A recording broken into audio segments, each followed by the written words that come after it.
tradition this day and age to read any good news on the newspaper page. And love and tradition of the grand design, some people say, is even harder to find. Ho, ho, ho! Last podcast of 2023. We made it. Jacob, thank you for putting up with us week in and week out and for making us look so good. We appreciate you and looking forward to doing it all again next year. So I was thinking we can do a year review, right? Yeah. This year, the year in review of where the industry is, Okay. where we are as a team, Okay. and then talk about some of our coming soon product that we have coming on, because we have some really, really cool stuff happening. Yeah, absolutely. And so that actually kind of, as we go into the year in review, I will give you guys the final market stats of 2023. So, as we know, inventory drifts down this time of year. And I know we always put it in perspective. There's 9 or 10 cities in our county. There's about 1.8, 1.9 million residents. As of today, last week in December of 2023, we only have 458 single-family homes on the market. 400? We're below that. Well, that shows you about that we sold actually the last month, right? Yeah. I mean, they absorbed probably about 30% of our inventory. I would love to know the stat on whether they sold this last month or whether they withdrew it to wait for the next year. Yeah, that's a possibility too. So, and then how many townhomes?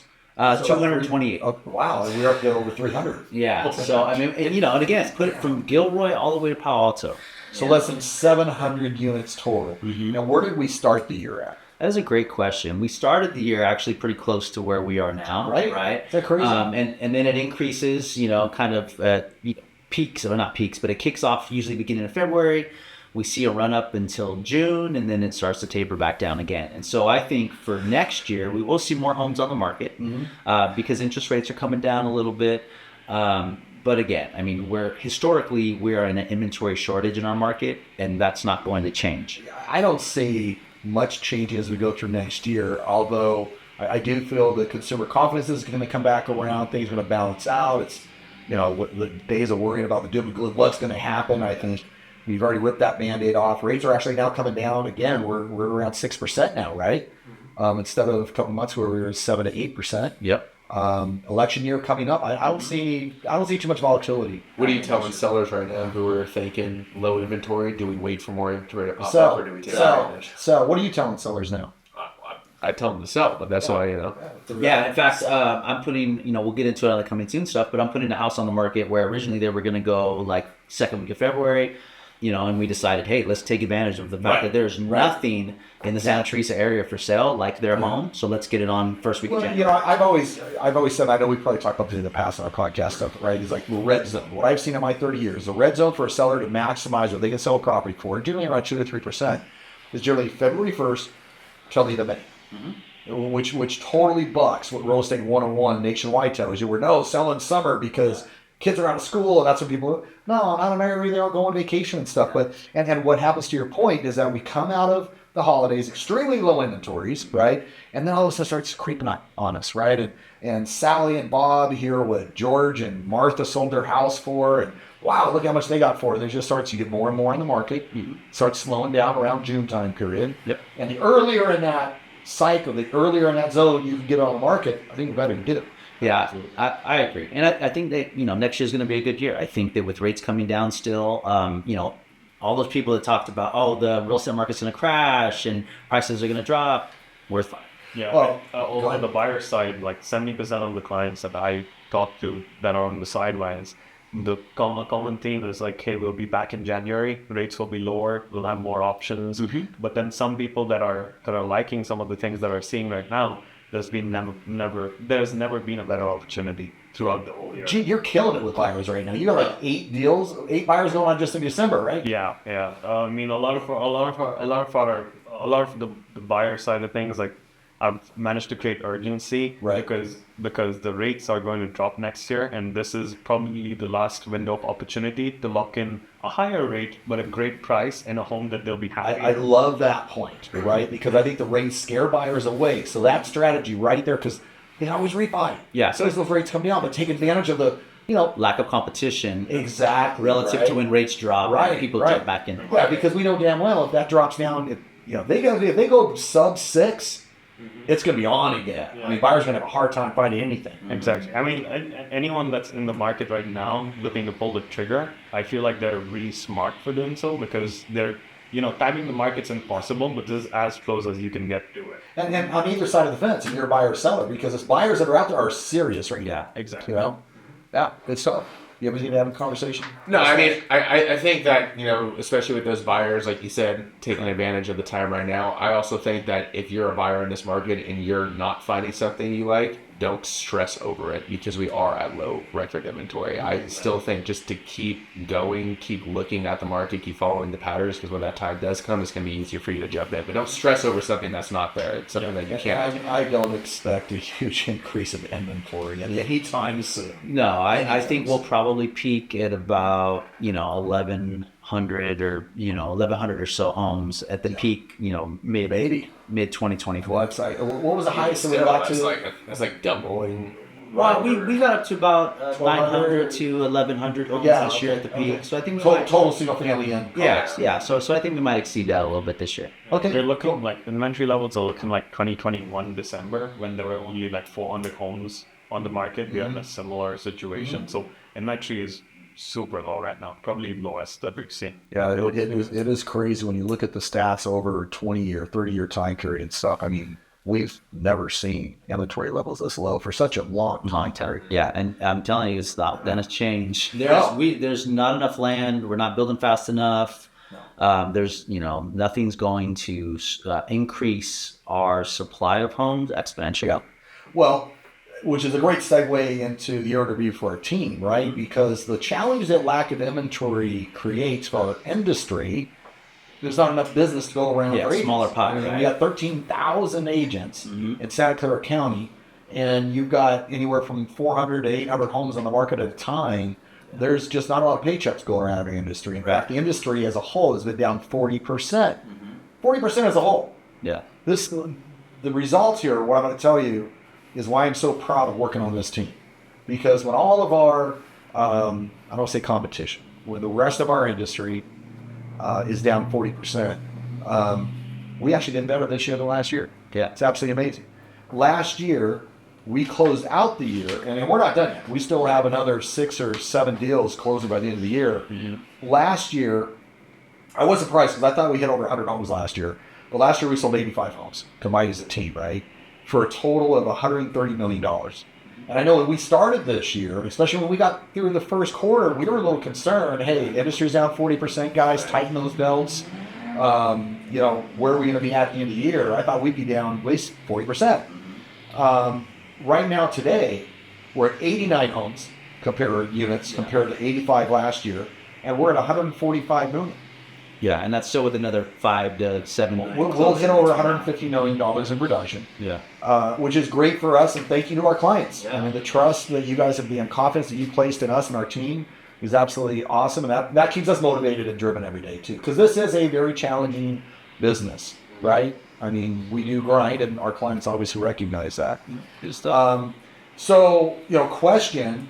What are going to be the hot topics, or what is going to be happening in 2024? You guys first. Obviously, we have the elections, but what else? I mean, is it the ADU? Is it the affordable housing? What do you guys see happening as we get into 2024? Yeah, I think there's a couple of things. One, it's going to continue from this year, but the ability to get insurance on a home. Yeah. Right? And I mean, there's still a lot of companies providing policies, but it has gotten more challenging. The premiums have gone up, and so kind of seeing where that goes over this year. And then also, I forget the bill or the law number, and let me know correct me if I'm wrong, if it's passed yet or not, but the one where you can basically put an ADU on your property and then sell it like as a condo. So Governor Newsom signed it. He signed that, but the challenge is, how do you logistically go through that process? Because in order to sell a piece of real estate, just in fee simple real estate, you have to have a parcel number for that, right? You have to have a separation in ownership, which means that you got to do a lot split. Well, right. But what if my parcel number ended in just say 103? Can they make it A? Yeah, because if I sell it as a condo, they don't own the land, right? You only own the airspace.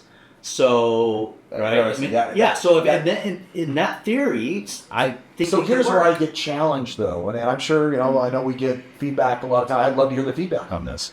This is a challenge I have with politicians: is that they create these solutions, they race to get them signed, I don't think. but they don't know how logistically are we going to execute on it, right? And that's why you still have everybody freaking out about SD9, and some of the cities don't have their processes in place. Right. Los Gatos has a great process right now for SD9 and ADUs, but Montessorino's still trying to figure it out. Yeah. So it's interesting. And then, when we have a lot of the cities that are not in compliance with their federal housing requirements too, that kind of plays into it. So, Yeah, but that one where you can add it and sell it off as a condo to me is interesting because otherwise ADUs are never going to catch on in the traditional sense because it's going to cost you $300,000 to put an ADU on that you can only rent out for $2,400. Here's also my challenge with the inaction, the reality of that, right? Most ADUs are not sitting on a half an acre or an acre lot. Right. Right.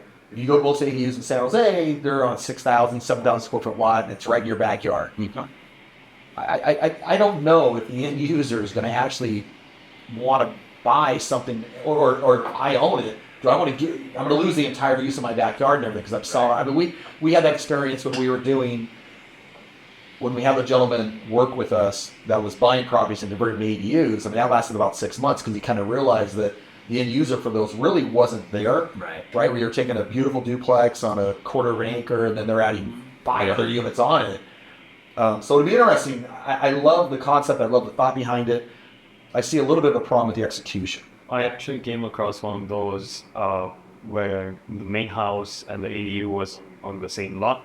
They created a fence, subdivided the land, and then sold that ADU as a separate. And I think in your situation, it wasn't like on a corner or something that had a whole It separate was. entrance. And so I think in that situation, that's a great scenario. Yeah. But I think that's very rare. That's probably 10% of the type of properties that have where you're going to have a nice separation. And I was surprised because they bought the whole piece of land for $3 million. They probably built, and overall with the main home and the ADU probably costed somewhere around $6 million. But just the ADU itself sold for almost $2.5 million. Well, I wonder if that's even considered an ADU at that point, right? It's a 2-bed, 1-bath, 800 square feet home. Wow, for 2.2. Yeah, I mean, it's funny, we call it an ADU situation, stuff, right? I look at it. No garage, tiny backyard, or just fenced off. Love being a real estate in Silicon Valley.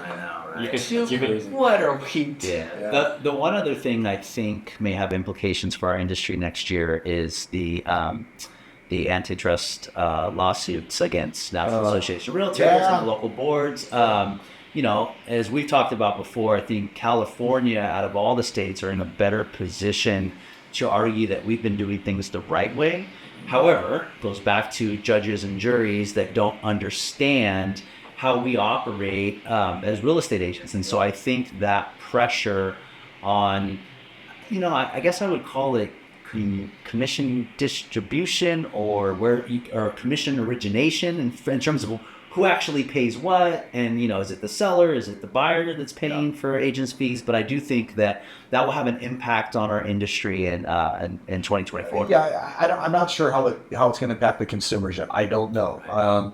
I do know that there is traction with class action lawsuit here in California. There was a case right now where somebody's suing. I think it's in our backyard, in Belmont or something. Yeah, there's 3 boards. $50,000. Yeah, where the boards. It's on everything. Fortunately, it's north of us for now, but it will be hitting us, right?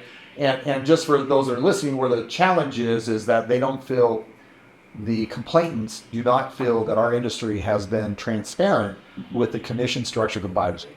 Right? Feel like it was a non-negotiable scenario.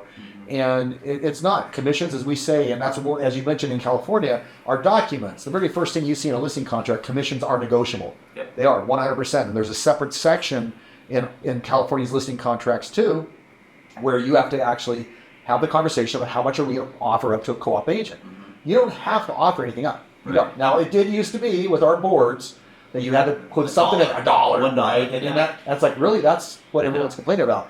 But what's happened is it's kind of where the competition is, right? I mean, if you've got, I've always said, if 80% of the market is offering up something, you need to stay within it. Otherwise, you're going to be the odd person out, right? So if there was a time when commissions were at 3%, And that was when 80% of the market was at 3%. Yeah. Now it's at 5 to 6. Yeah. Right. 5 to 6 total. Yeah, and I think at the end of the day, it's unfortunate, but really the one that's going to make the money in these are the attorneys. Oh, 100%. Right? I mean, it's 100%. not, you know, it's not going to trickle down to the consumer. And I've had some conversations with home sellers about this, about when they say, well, do I have to pay a buyer's commission? Well, one, you don't. But what I do is I remind them, remember when you bought this house, the seller that sold it to you paid all of the commission, right? So it didn't cost you anything to acquire the home, you know, in terms of having to pay the buyer's agent commission. All you're doing is passing that, what you received, you're passing it on to the next guy. And when it's presented that way, and, you know, they kind of see the fairness in that, then it's a little bit easier conversation. But Mark, to your point, and you've said this, I've said this to clients as well, if I'm selling my house, I'm offering more than the average commission to a buyer's agent because I want to create as many opportunities for people to come in and see my home as possible, agents to be excited, because the end result of that is typically it's going to drive up the price even more and way offset whatever I paid in commission. Well, that's just it. I know everybody gets. Listen, if we lived in an area where homes were 80,000 or 150, I think commission, the 6% becomes a little bit more of a challenge price-wise. But you know, when you're selling a $3 million, $2 million, $4 million house, pay the commission, man. You get the best agent you can, because that, you know, one slip of the tongue can cost you on the seller side $100,000, $200,000. We've seen that happen before, right? Where you just have an agent who's just conceding, hey, give me a list price off or whatever. It's all good. My client's happy with it. And you know, the same thing with buyers. Offer that commission up to the buyers. It's not mandatory at all. It's all negotiable and everything. But we're a free market, right? And I hate to say it because we're not those individual agents. But you know, I mean, if you've got 5 properties you're looking at from an agent perspective, and 4 of them are 2.5, and somebody goes on at 2, you might impact the showability of that property. Again, I think that's wrong for an agent to do something like that. On the vice versa, though, if you got 4 at 2.5 and 1 at 3, hey, there's an incentive for that agent. We're all in sales. That's what we do, right? And then, you know, when we start talking about this lawsuit, how's that going to trickle down? I mean, you know, if the buyers now have to pay for their own representation and commission, it's a challenge because, again, are the lenders going to let them bake that into the loan? Yeah, I mean, I see this more as just a marketing perception. I think what's going to happen is you're going to have an independent brokerage or a larger brokerage say, okay, start marketing 3% commissions, 3% listing, or 3% commissions to sell your home, right? And the consumer's going to be like, oh, I have to pay 3%. And then when you sit down, they'll be like, yeah, you only pay me 3%, but, you know, we still want to offer entice those buyers. buyers. Yeah. Because here's the deal. Let's look at Santa Clara County. You got 13,000 agents out there. If we're just getting paid our 3% for selling that house, those 13,000 agents that we want to market it to, we really don't have any benefit to market to those individuals because they're not getting paid. Exactly. Whereas if we can offer them something out there, now you got 13,000 people. Yeah, exactly. Yeah. Also on the down payment side of things, like most buyers don't have enough money to you know, let alone pay 20% down on their properties. If these 5-10% down buyers have to pay an additional 2 or 2.5% to the buyer's agent, it just, like, it's going to be a pretty tough process. Yeah, I mean, we could talk a long time on this, but you know, we'll table it for now. We'll see what next year brings. I think next year's going to be interesting for a lot of reasons, right? We have inflation coming down. We have the Fed will be cutting rates. They're projecting maybe 3 times next year. We have an election year. You know, a lot going on, and then with what's going on in our industry, it's going to be interesting. I'm really excited to see, or interested to see how.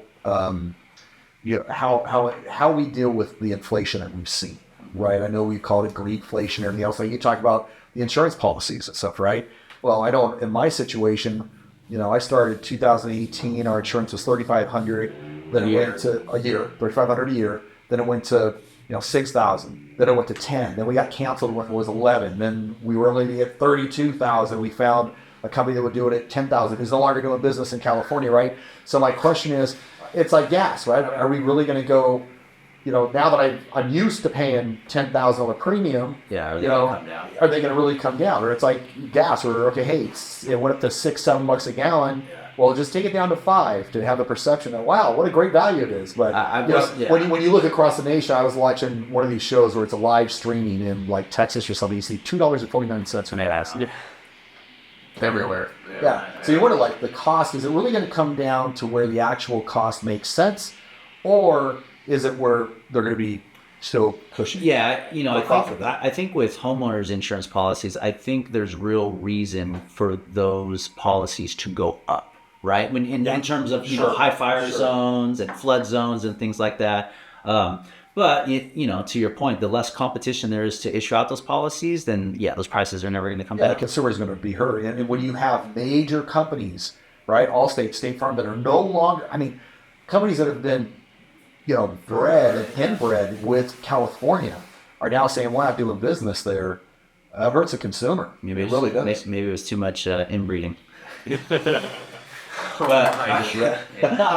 But all right. Well, Christmas is upon us, right? So we got the naughty list, the nice list. In any agents or transactions you want to put on the naughty list for this year? Oh, we have some of our coming soon problems. Oh yeah, and we'll talk about our coming soons.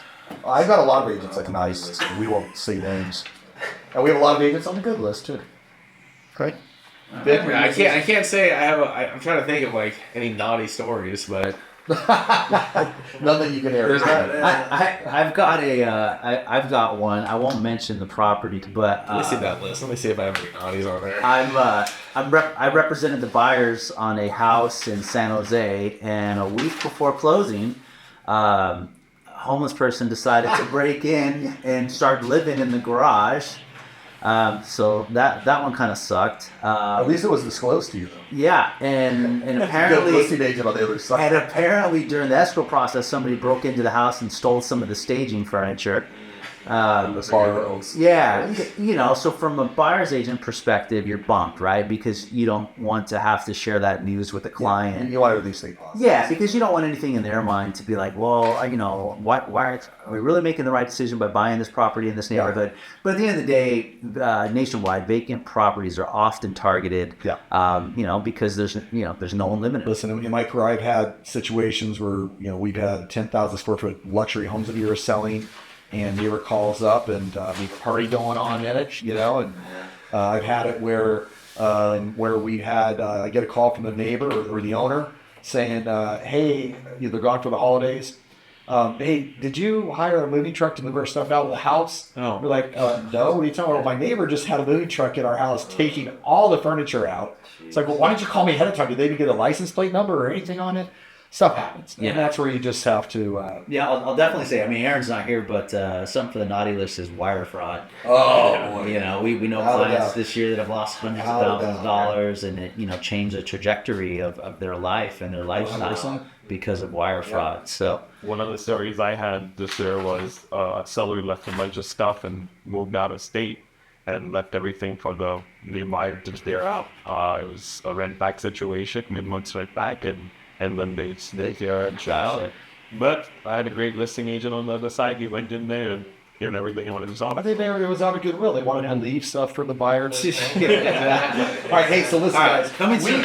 We have got 24 listings coming soon, start of the year. So let's talk about that coming soon. So coming soon means that we have signed listings. Yeah, we have signed listings where the sellers have said, okay, we're gonna wait. We're not gonna put it on during the holidays, and then when January rolls around, we're gonna hit the market. So, when you look at that number, 24, 25 homes, based on how many homes are on the market today, that's about 5% of the total market. Yep. Right, so we represent 5%. Just our coming soons represent 5% of the total number of inventory that's on the MLS. You guys want to pick some of these out and promote them? Yeah, I'll promote one.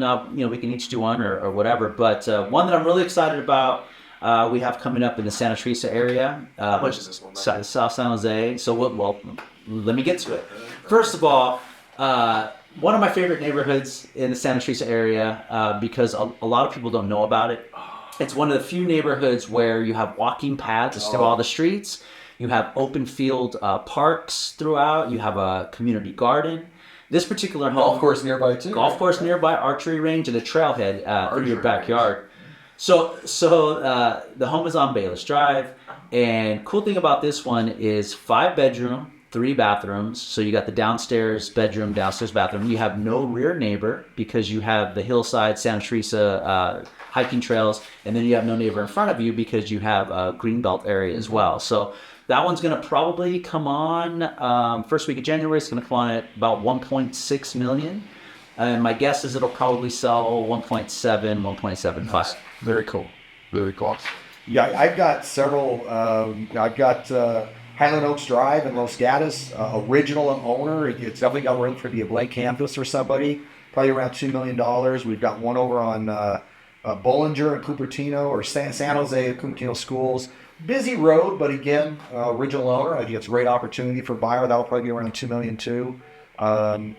Some land deals we got coming up here in Los Gatos and outside of it. There's just a lot of stuff going on. So for anybody who's challenged with finding a property that's not on the market right now, give us a call. We've got some really good stuff coming on. Just to clarify what you said, And Ben, I feel like our sellers are very motivated to sell if they can find something to move into themselves. So if you're looking to purchase one of these or looking to move in and you think you have something from one of ours, we can make that work. Isn't that a great thing? Because a lot of my clients, which are the older ones, are going away from their bigger homes and want something smaller, right? And so sometimes it's a great thing to get that move-up client. I mean, nothing more I love than putting people together. Yeah, I will say this too, a little public service announcement. If you don't want to put your home on the market and you want to sell, just want a cash offer, not have to deal with all the prep and the getting ready and people come through your open house, we buy houses cash all the time, Absolutely. in any condition. And so if that, if you know somebody, if it's you or you know somebody, it could be, tear down type of house, dilapidated, hoarder house, or it can be a nice house. It's just, And I will say, we do a very great job being transparent of what the fair market value would be for that house. Absolutely. So that way you can make the decision. Yeah, we'll give you all the options. Absolutely. And if a quick cash close is something that you're interested Which in. for some people it works out. Yeah, right? yeah. That's a great point. I've many sellers I want to say that try to sell off market by themselves, that don't go through an agent or ask for advice or anything. They end up pricing a property wanting something well above what market's going to give them, or they're looking at offers from buyers that are well below what the market gives. So again, even when you're selling off market, it's smart to still work with a real estate agent to at least protect liability. And 100%. I would say I'm shredded. great. All right. Well, ho, ho, ho. Happy holidays. Yeah. Merry Christmas. Another great year with you guys. Absolutely. Looking forward to making some changes to the podcast. And Aaron's next still year. on the team. He's actually doing a good thing. He's Christmas shopping with his mom. wife, right? No, with his mom. Oh, with his mom. Yeah. He There doesn't you have go. a wife yet. Maybe he'll get one for Christmas. All right, guys. Appreciate you all. Jacob, thank you for another great year. Oh, Jacob. We out. all right.